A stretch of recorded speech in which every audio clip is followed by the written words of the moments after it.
Amalia Dolores García Medina, de Movimiento Ciudadano, en contra. Hasta por 5 minutos.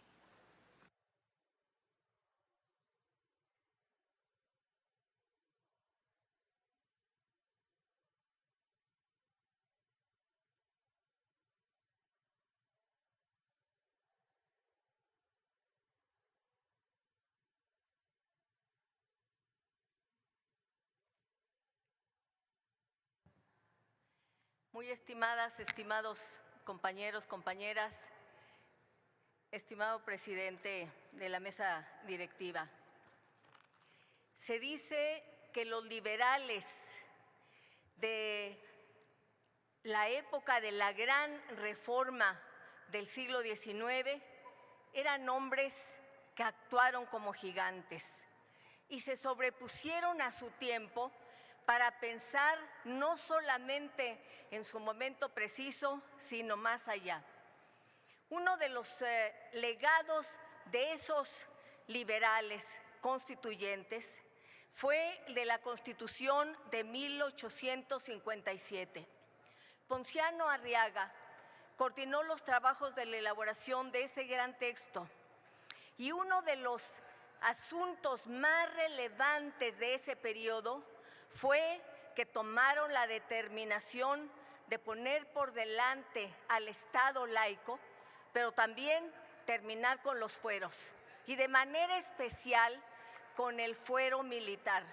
Sabían de lo que hablaban. Venían esos liberales del 57, de guerras muy cruentas y del poder de un general que con enorme respaldo popular había lastimado a la nación, de Santana, de Antonio López de Santana. Es por eso que esos liberales tomaron la decisión de poner en la Constitución algunos artículos que han estado presentes en nuestro país desde hace más de 168 años. 168 años.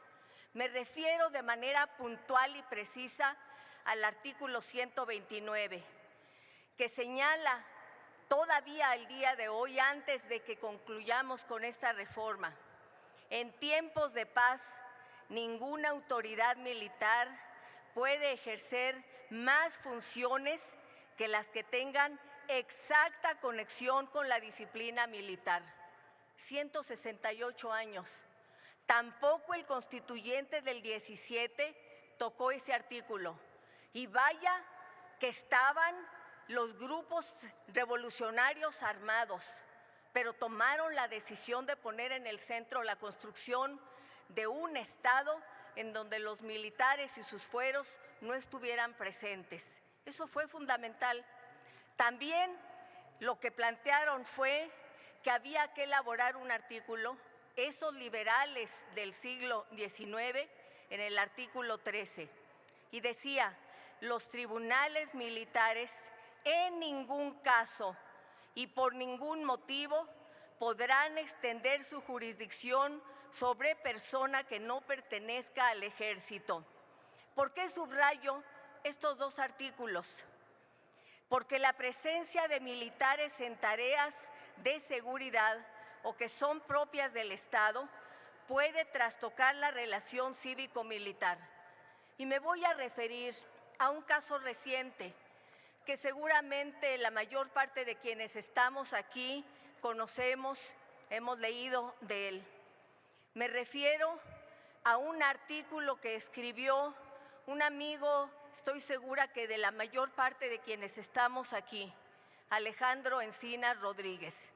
Él decía en julio de este año, habiendo sido presidente de la Comisión de la Verdad en el caso Ayotzinapa, él compareció en una audiencia solicitada por militares y decía Alejandro Encinas apenas hace unos cuantos meses, hace unas cuantas semanas: no hay precedente en ningún gobierno democrático que un mayor de justicia militar interrogue a un civil de una dependencia del Ejecutivo que encabeza una comisión de la verdad. ¿Por qué sucedió esto? Porque con el poder que han venido teniendo los militares en nuestro país, empiezan a trastocar la relación cívico-militar, a pasarse de los límites que marca la propia Constitución. Ese artículo 13 y también ese artículo 129 que fueron elaborados por los constituyentes de 1857. No requerimos darles más facultades a los militares, requerimos que lo que los constituyentes de 1857, los de la Reforma y los constituyentes de 1917 cuidaron y mantuvieron plasmado, hoy lo protejamos. Te pido terminar su intervención, senadora García Voy a Medina. concluir. Romper con el límite del 129 resulta muy preocupante.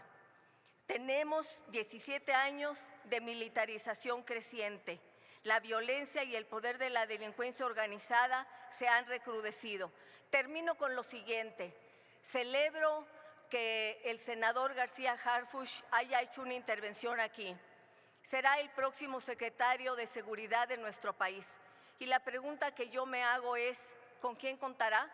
Si la Guardia Nacional va a tener un mando militar y componentes exclusivamente militares. Su intervención, Termino. Si en la Ciudad de México no ha estado presente el ejército y ha avanzado la seguridad, es por el profesionalismo de las policías, porque la tasa de policías es incluso mayor en la Ciudad de México que la que marca Naciones Unidas como una obligación. Es una policía profesional, hay una universidad de la policía, trabajan en investigación y por cuadrantes. Concluyo, hablando de la Ciudad de México, y aquí se puede cometer un delito, pero es muy baja la tasa de impunidad porque hay profesionalismo. Y si en entidades como la Ciudad de México esto funciona, o en entidades como Yucatán, ¿por qué no puede funcionar en el resto del país sin militarizar la seguridad? Muchas gracias. Muchas gracias, senadora García.